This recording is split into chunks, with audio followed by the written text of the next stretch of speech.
మున్సిపల్గా మంత్రిగా ఉన్నాయన ఒక ఆయన కాంగ్రెస్ పార్టీ చేసిన పనులకు షామీర్పేట దగ్గర పోయి గోదావరి జలాలు నెత్తి మీద జల్లుకొని ఫోటోలు దిగి ప్రజల్ని మభ్యపెట్టే ప్రయత్నం చేసిండు. నువ్వు నెత్తి మీద గోదావరి జలాలు చల్లుకున్నంత మాత్రాన నువ్వు చేసిన పాపాలు ఎక్కడికి పోవు అని చెప్పి ఆనాటి మంత్రికి నేను చెప్పదలుచుకున్నా. అందుకే ఇవాళ ఎవరు అడ్డం పడ్డా, ఎవరు ఎన్ని అడ్డంకులు సృష్టించినా వాటన్నిటిని ఒకటొకటిగా అధిగమించుకుంటూ సమస్యలు సృష్టించినప్పుడు సమన్వయంతో ముందుకు వెళ్తున్నాం. అందుకే ఇవాళ పోయిన సంవత్సరమే గోదావరి నదీ జలాల ప్రాజెక్టు తీసుకోవాలనుకున్నప్పుడు కొంతమంది కుట్రలు కుతంత్రాలు చేసింది. వాటన్నిటిని అధిగమించి ఇవాళ 7,360 కోట్ల రూపాయలతోని 20 టీఎంసీల నీళ్లను ఇవాళ గోదావరి జలాలను ఇవాళ ఉస్మాన్ సాగర్, హిమాయత్ సాగర్కి నీళ్లు తీసుకొస్తున్నాం. దాదాపుగా ఇందులో 15-16 టీఎంసీలు హైదరాబాదు నగరానికి తాగునీరు అందించే కార్యక్రమం తీసుకుంటాం. మధ్యలో వచ్చిన చెరువులు నింపుకుంటూ వస్తాం. దాదాపుగా 4-5 టీఎంసీలు మూసి ప్రక్షాళనకు వాడి ఈ మూసిని పట్టి పీడిస్తున్న కాలుష్యాన్ని తొలగించి హైదరాబాదు నగరంలో ఉన్న డ్రైనేజ్ వ్యవస్థను మొత్తం మూసిలో కలపకుండా, హైదరాబాదు ఫ్యాక్టరీల యొక్క కాలుష్యాన్ని మూసిలో కలపకుండా ఇవాళ నియంత్రించడం ద్వారా, ఎస్టీపీలు ప్రారంభించడం ద్వారా కాలుష్యాన్ని కూడా నియంత్రించదలుచుకున్నాం. బాధ్యత ఈరోజు తీసుకున్నాం. ఒక ఆయన అంటున్నాడు, అయ్యా ఇది కాళేశ్వరం నీళ్ళే కదా అని. ఆయన తాటి చెట్టు లెక్క వెరిగిండు కానీ ఆవకి తాటికాయ అంతా కూడా మోకాళ్ళల్లో ఆయనకు తలకాయ లేదు. కాళేశ్వరం ప్రాజెక్టు కట్టింది మేడిగడ్డ, అన్నారం, సుందిల్లా, అది కుప్పగూలిపోయింది. కాళేశ్వరం కాస్త కూలేశ్వరం అయింది. శ్రీపాద ఎల్లంపల్లి ప్రాజెక్టు పేదే శ్రీపాదరావు గారి పేరు మీద ఉన్నది. అది మీ తాతనో మీ ముత్తాతనో కట్టింది కాదు. శ్రీధర్ బాబు గారు తండ్రి కాంగ్రెస్ పార్టీ కట్టింది శ్రీపాద ఎల్లంపల్లి. ఇవాళ గోదావరి నదీ జలాలు నగరానికి వస్తున్నాయనంటే శ్రీపాద ఎల్లంపల్లె మూలం. అక్కడి నుంచే గోదావరి జలాలను పట్టుకొని హైదరాబాదు నగరానికి మనం ఈరోజు తరలిస్తున్నాం. ఆ సంగతి మర్చిపోయి ఈరోజు మల్లన్న సాగర్ నుంచి అంటున్నాడు. మల్లన్న సాగర్ ఎప్పుడే రాజశేఖర రెడ్డి గారు 2008-9లో ప్రారంభించిన ప్రాజెక్టు కాదా? ఆనాడు మహారాష్ట్ర సరిహద్దుల్లో ఆదిలాబాదులో ప్రారంభించిన తుమ్మిడిహెట్టి ప్రాజెక్టు చేవెళ్ల వరకు తీసుకెళ్లాలని ప్రాణహిత చేవెళ్లని ఆనాడు డాక్టర్ వైఎస్ రాజశేఖర రెడ్డి గారు ప్రారంభించారు. దానికి పెద్దలు కాక వెంకటస్వామి గారి సూచన మేరకు డాక్టర్ బాబా సాహెబ్ అంబేద్కర్ ప్రాణహిత చేవెళ్ల ప్రాజెక్ట్ అని పెట్టుకున్నాం. ఇవాళ కాసుల కక్కుర్తి కోసం ఈరోజు తుమ్మిడిహెట్టి దగ్గర ప్రారంభించాల్సిన ప్రాజెక్టును అక్కడ తలకాయ తొలగించిండ్రు. తీసుకెళ్లి మేడిగడ్డకు తీసుకెళ్ళండి. ఇక్కడ చేవెళ్లను చివరి ఆయకట్టును తొలగించండి. ఇవాళ రంగారెడ్డి జిల్లాకు అన్యాయం జరిగిందంటే ఈనాడు టీఆర్ఎస్ చేసిన అన్యాయం కాదా? ఆనాడు చేవెళ్లలో రాజశేఖర రెడ్డి గారు ప్రారంభించిన ప్రాజెక్టు అటు చేవెళ్ల, వికారాబాద్, తాండూరు, పరిగి వరకు గోదావరి జలాలను అందించడం ద్వారా ఈరోజు ఈ రంగారెడ్డి జిల్లాలో గోదావరి జలాలతోని వ్యవసాయానికి అందించాలని ఆనాడు డాక్టర్ వైఎస్ రాజశేఖర రెడ్డి గారు ఉన్నప్పుడు కాంగ్రెస్ పార్టీ చేసిన ప్రణాళిక కాదా? ఇవాళ కూడా చూడండి, చేవెళ్ల చౌరస్తలో అక్కడ పెద్ద శిలాఫలకం డాక్టర్ రాజశేఖర రెడ్డి గారు వేసిన శిలాఫలకం లేదా? ఆనాడు కాంగ్రెస్ పార్టీలో మంత్రులుగా ఉన్నవాళ్ళు ఇవాళ బీఆర్ఎస్ పార్టీలు ఉన్నారు. వాళ్ళని గుండె మీద చేసుకొని చెప్పమని నేను అడుగుతున్నా. ఎవరు ప్రాణహిత చేవెళ్లకు నీళ్లు తేవాలని ప్రయత్నం చేసిండ్రు? ఎవరు ముఖ్యమంత్రిగా ఉండే రంగారెడ్డి జిల్లాకు, చేవెళ్లకు, వికారాబాద్కు, తాండూరుకు, పరిగికి అన్యాయం చేసింది ఎవరు? వాళ్ళ పక్కన చేరి వాళ్ళతో అంటగాక్కుంటా ఇంకా రంగారెడ్డి జిల్లాకు అన్యాయం చేయాలని కొంతమంది చూస్తున్నారు. అందుకే ఇవాళ ఈ ప్రాజెక్ట్ ఇదే కాదు, మహారాష్ట్ర ముఖ్యమంత్రితో మాట్లాడుతున్నాం. తొందరలోనే మహారాష్ట్రకు వెళ్తా, అక్కడ ముఖ్యమంత్రిని కలుస్తా. తుమ్మిడిహెట్టి దగ్గర 152 మీటర్లకు మనం అడిగినాం. 148 మీటర్ల ఎత్తున కట్టడానికి వాళ్ళు ఒప్పుకున్నారు. ఏదో వయా మీడియాగా 149, 150 మీటర్ల ఎత్తున తుమ్మిడిహెట్టి దగ్గర ప్రాజెక్టు, గోదావరి ప్రాణహిత చేవెళ్ల ప్రాజెక్టును కట్టి ఆదిలాబాదు జిల్లాకు 1,50,000-2 లక్షల ఎకరాలకు నీళ్లు ఇస్తాం.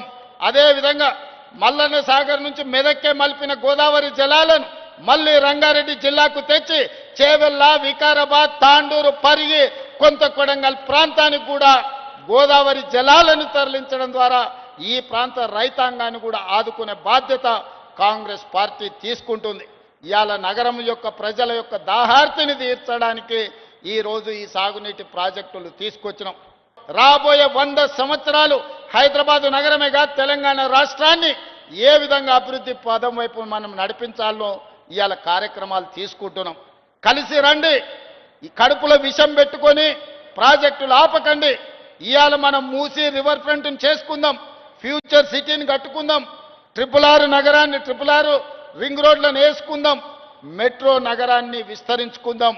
ఇవాళ ఇవన్నీ ప్రణాళికలు చేసుకోవాలంటే మీ అందరి సహకారం ఉండాలి. మీరు అండగా నిలబడండి.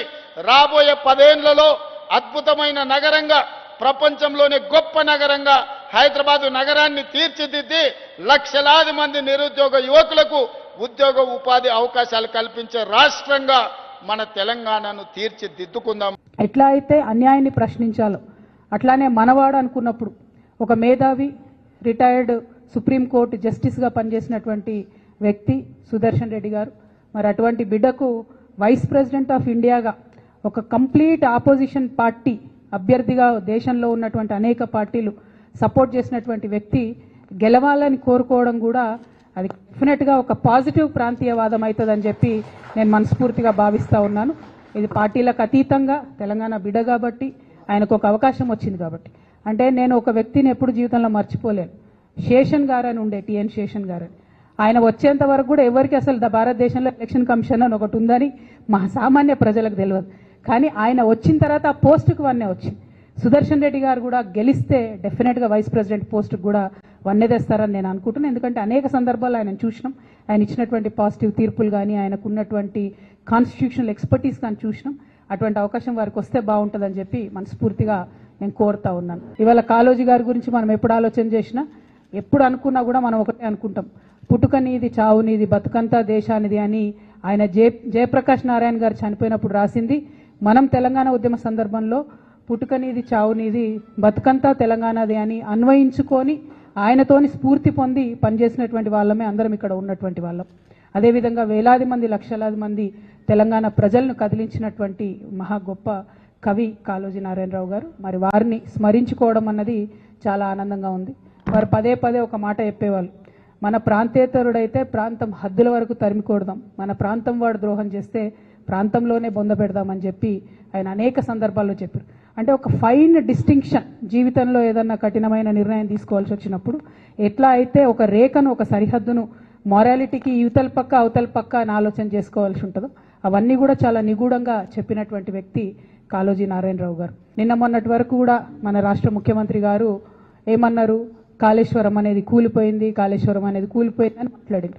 నిన్న వెళ్ళి అదే కాళేశ్వరంలోంచి, ఆ కాళేశ్వరంలో ఒక భాగమైనటువంటి మల్లన్న సాగర్ నుంచి హైదరాబాద్కు తాగునీటి పథకం కింద 7,500 కోట్ల రూపాయలతో శంకుస్థాపన చేసి వచ్చారు. అదే ప్రాజెక్టు గత 2 సంవత్సరాలు కేసీఆర్ గారు ఉన్నప్పుడు కూడా ప్రణాళిక వేసింది 1,500 కోట్లకు. కొండపోచమ్మ సాగర్ నుండి హైదరాబాద్కు నీళ్లు తీసుకొస్తే 1,500 కోట్లలో అయిపోయేదానికి రేవంత్ రెడ్డి గారు మల్లన్న సాగర్ నుంచి హైదరాబాద్కు నీళ్లు తీసుకొస్తా అనేటటువంటి కొత్త ప్రణాళికను తీసుకొచ్చి 1,500 కోట్లతోని హైదరాబాద్ ప్రజల దాహార్తిని తీర్చేదాన్ని 7,500 కోట్ల వరకు పెంచి మెగా కృష్ణారెడ్డి గారు మరిన్ని మేడలు కట్టుకోవడానికి అనుకూలంగా చేస్తున్నారన్న విషయాన్ని వాళ్ళ మనం గమనించాలి. మరి ఇటువంటి అన్యాయం 1,500 కోట్లు ఎక్కడ, 7,500 కోట్లు ఎక్కడ? అది రేవంత్ రెడ్డి గారి ఇంటి సొమ్ము కాదు కదా, తెలంగాణ ప్రజల సొమ్ము. మరి తెలంగాణ ప్రజల సొమ్ము అన్యాయం జరుగుతున్నప్పుడు ఖచ్చితంగా మనం మాట్లాడాల్సిందే, ఎదిరించాల్సిందే అని కూడా ఈ సందర్భంగా నేను మన ప్రజలందరికీ కూడా చెప్తూ, కంపల్సరీ ఎందుకు ఆ ఎస్టిమేషన్ పెరిగింది అనేటటువంటి విషయం ప్రభుత్వం ప్రజలకు జవాబిచ్చేంత వరకు కూడా మేము తెలంగాణ జాగృతి పక్షాన ప్రభుత్వాన్ని ప్రశ్నిస్తామనేటువంటి విషయాన్ని కూడా ఈ సందర్భంగా నేను తెలియజేస్తా ఉన్నాను. హిట్ టీవీ యాప్, ఇందులో short news, live news, entertainment shows, movies, digital magazines తో పాటు మీ జిల్లా వార్తలను కూడా ఫ్రీగా చూడొచ్చు. ఇంకెందుకు ఆలస్యం, వెంటనే హిట్ టీవీ యాప్ ని డౌన్లోడ్ చేసుకుని ఫ్రీగా ఎంటర్టైన్మెంట్ పొందండి. Hit TV app, hit TV app, please download hit TV app. Hit TV app ని ఫ్రీగా డౌన్లోడ్ చేసుకుని ఎంజాయ్ చేయండి. మీకు నచ్చిన ఎంటర్టైన్మెంట్ కోసం హిట్ టీవీ యాప్ ని ఫ్రీగా డౌన్లోడ్ చేసుకుని ఎంజాయ్ చేయండి. హిట్ టీవీ యాప్ ని డౌన్లోడ్ చేసుకుని ఆస్వాదించండి, ఆశీర్వదించండి. ఇంతమంది సెలబ్రిటీలు హిట్ టీవీ యాప్ ని డౌన్లోడ్ చేసుకోండి అని చెప్తున్నారంటే ఎంత మంచి యాప్ ఆలోచించండి. అమెరికా అమెరికా అమెరికా అమెరికాలో చదవాలనుకునే వాళ్ళకి విశ్వసనీయమైన పేరు మన శౌర్య కన్సల్టెన్సీ. UK లో 1 year masters. UK లో 1 year masters. 2 years work permit up to 5 years visa. Contact Saurya Consultancy. Contact 89851 89851.